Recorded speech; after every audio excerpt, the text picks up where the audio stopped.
In this video, we're going to take an in-depth look at Native Instruments' Alicia's Keys. So let's go ahead and get started. As you can see, I already have Alicia's Keys loaded up right here. You can see that it includes one NKI file, and we'll go ahead and pop open our PDF just so we know what we are talking about here. So this piano is of course modeled on Alicia Keys' own piano. As you can see, they use premium vintage microphones and preamps. And about Alicia's piano, a little bit about that here. It is a Yamaha C3 Neo grand piano. On down to some about this instrument here. So we of course have presets, ambience, and a very authentic sound. So let's go ahead and look at exactly what Alicia Keys' piano sounds like. So here is the main interface. It's very clean, very minimalistic. Over here we have presets, nice drop down here. User presets, you can see we have some audience style presets right here, which basically switches the perspective of the how you're listening back, whether say the low or the high is on the sort of left or right there. Of course, you can always compare two snapshots and choose your presets that way. And then we have a settings tab right there and a few tabs within here that we can change exactly how our end tone sounds. Okay, so let's go ahead and first we have the Alicia Keys initial setup right here. I'll just hit play just so we can hear this.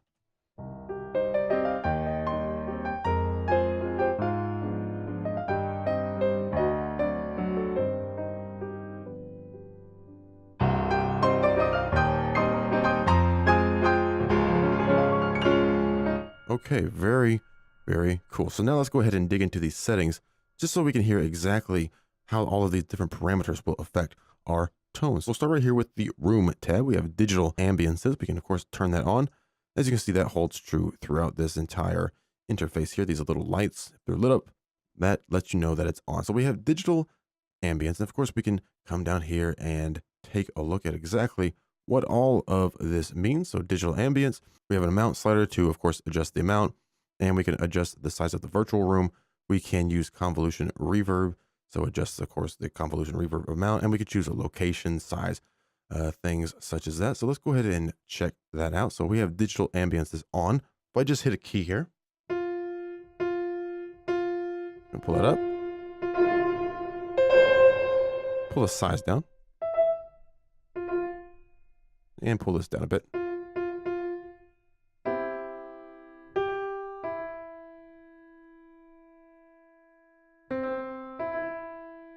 Very cool. I'll just play back a little bit here.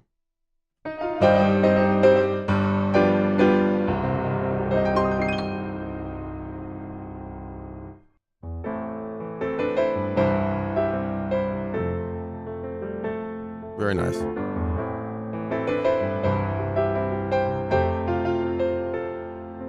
Very cool. And then of course we have our convolution reverb. Go ahead and turn that on, and we can use our drop down here, hall, auditorium, or studio. And of course we have our amount or size. Let's turn off the digital ambience for now, just so we can hear our convolution reverb.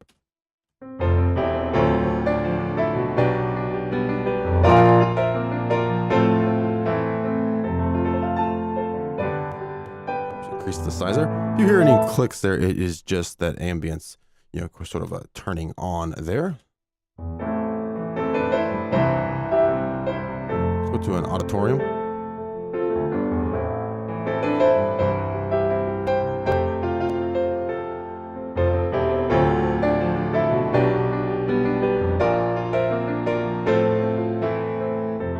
Okay, very cool. So of course we can combine these two.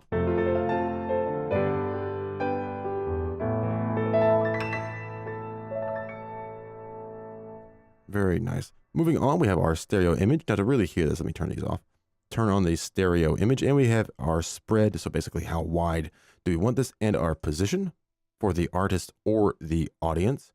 And of course we can check in here just so you understand exactly what that means. So here we have our stereo image, which will of course adjust the width of the stereo effect, and our position, so that, as I mentioned, chooses the perspective from what the piano has heard, either the artist or the audience. Right now it's on artist, so we'll go ahead and spread it way out there.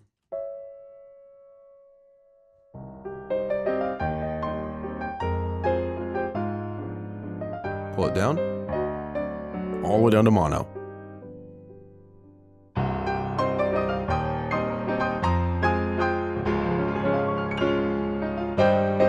So as you can tell, our lower notes, our bass notes, are right now they're on the left, they're in the artist position, and our higher notes are over here on the right. If we switch this around and we'll play the same piece.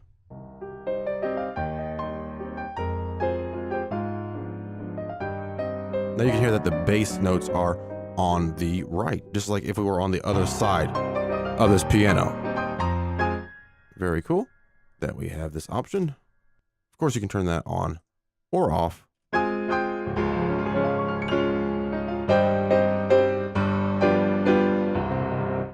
Very cool. Moving on, let's turn it off. Now we have keys. Now we have our velocity curve.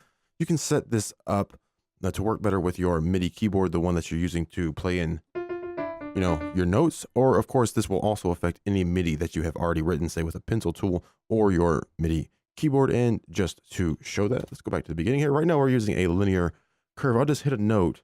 I'm gonna hit that same velocity. Now you can see it's a little bit harder, even though I'm hitting it exactly as hard. And as I mentioned, this of course affects the MIDI that we already have written. So we'll hit play here.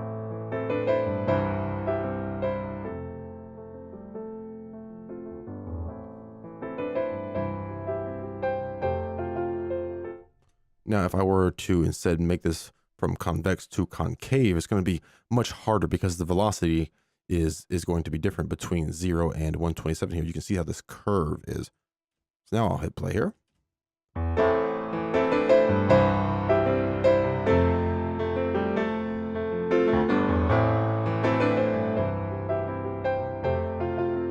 Very cool. Do that on linear. Now we have finger attack here, and we can choose our latency there all the way up to 24 milliseconds there. And at any time in the video, you can always look down here in this information area whenever I hover over a knob or a slider, and it will tell you exactly what it does there. And heading back over to the manual, you can see the finger attack. So we turn the latency knob to adjust how much the sample start is offset. So at 100%, you get a slower attack, but more noise as the finger touches the key. Okay, and then of course, vice versa for lower values there. You're not going to hear much of a difference here, but we'll go ahead and test this out. Turn all the way up.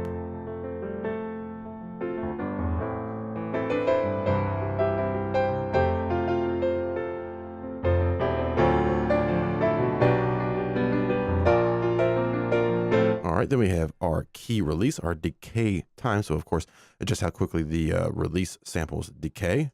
And you're not going to hear much here.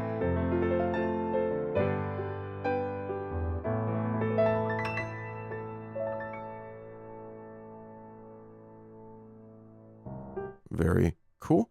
And then moving on, we have self-masking or repetition, and we can choose our fade out time, and we have an option between aggressive, repetition, friendly, or kill only the old notes. And again, we can see that this controls whether to fade out old notes when the same note is played at a higher velocity. Okay, so turn this feature on or off by pressing the button, and you can see fade out time determines how long it takes for a note to fade out once it is masked or released, and the style. So aggressive will fade out notes with less velocity, irrespectively of the time that has passed since they were played.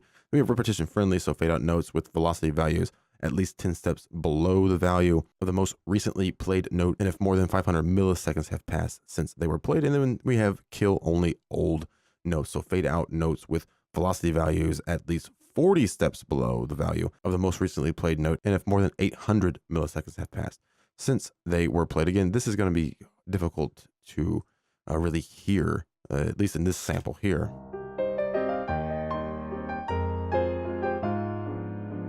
Turn it on or off.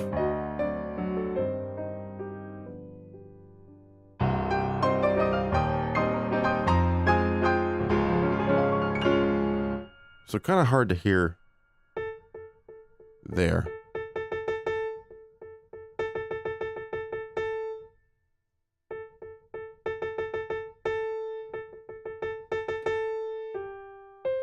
Again, not something that's going to be extremely obvious. There you go. You have the option. Pretty cool. Moving on, we have our pedal. So we have half pedaling. We can simulate half pedaling with impulse responses. And we have our pedal controllers here. We have sustain and our sostenuto right there. And of course, as you check the PDF, you can see half pedaling there are pedal controllers. So drag the sliders to change the amount of sustain achieved when either of those pedals are depressed. All of that is included in here. Some nice basic controllers there. Moving on to our resonance here. We have an option for sympathetic resonance, which basically means the other strings, are they vibrating along? Of course, you can always check the PDF for a better description there. So of course, it determines how much sympathetic resonance is experienced whenever you are playing the piano there. And of course, we have the volume, pedal up, pedal down, and the voices. So we'll go ahead and play this. Turn the volume way up. Increase the number of voices. You can see up here.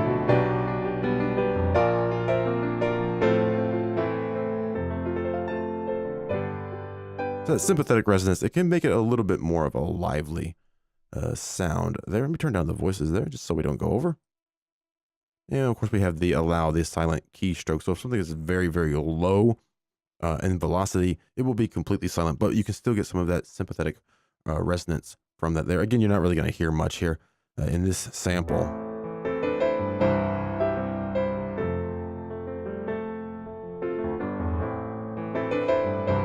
But a very nice piano sound nonetheless. Then we have noises. So we have our mechanical key noises, our pedal up, our pedal down. We'll just turn those up here.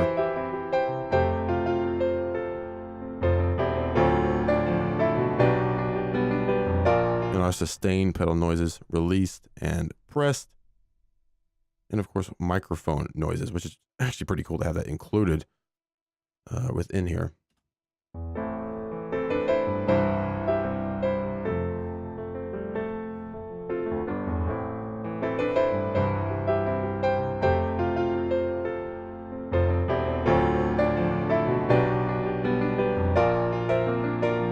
We're going to turn on the microphone noises. Way up.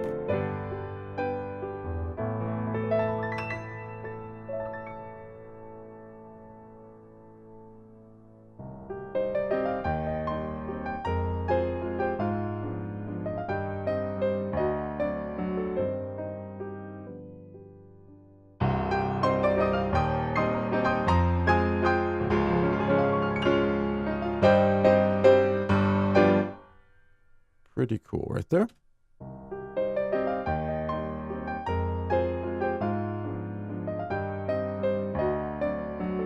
Okay, so that is basically everything here. We've heard what all of the options do. Very, very subtle differences there. Of course, whenever listened to sort of here in almost solo, once you start really combining a lot of these different options, you will definitely hear how all of this goes together to make your final end tone. Of course, you have your credits tab there. So a pretty well laid out piano. It sounds very well. Again, modeled right after Alicia Keys' own piano, the exact piano that she uses. So let's go through a couple of these snapshots here, these presets here. Of course, whenever you choose a preset, that just changes a bunch of these settings for us. So let's hear that.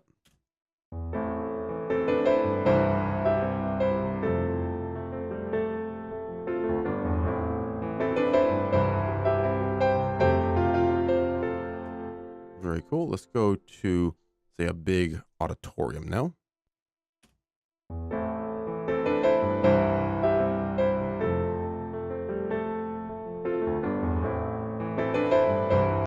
Small studio.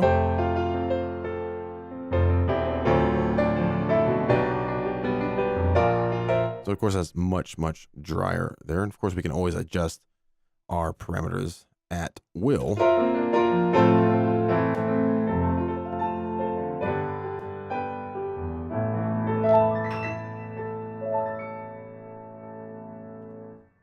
So we'll go through one more snapshot here. Small concert hall.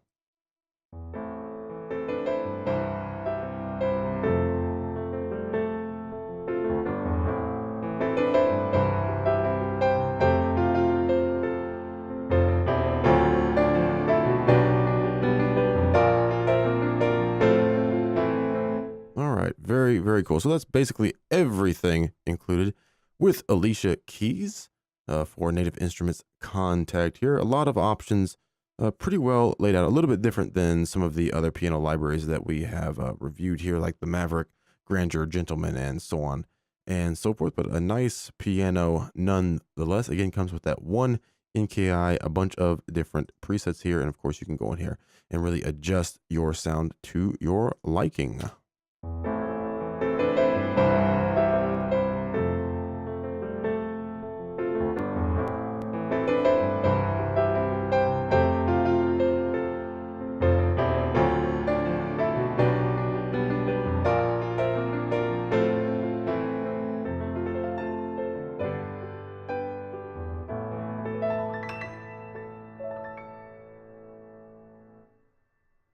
Okay, so that is pretty much all you need to know about Alicia Keys piano for Native Instruments Kontakt. You can always go check it out at nativeinstruments.com, and there will be another video, a playthrough video without any talking, so we can just hear a lot of these snapshots in the context of a solo piano track. So that way you can really hear exactly how Alicia Keys sounds, again, without any talking, anything like that. But in this video, I just wanted to go through the settings, sort of explain a little bit about them, go in depth to the differences that they make to your end tones. So once again, that is Alicia Keys for Native Instruments Kontakt. Go check it out at nativeinstruments.com.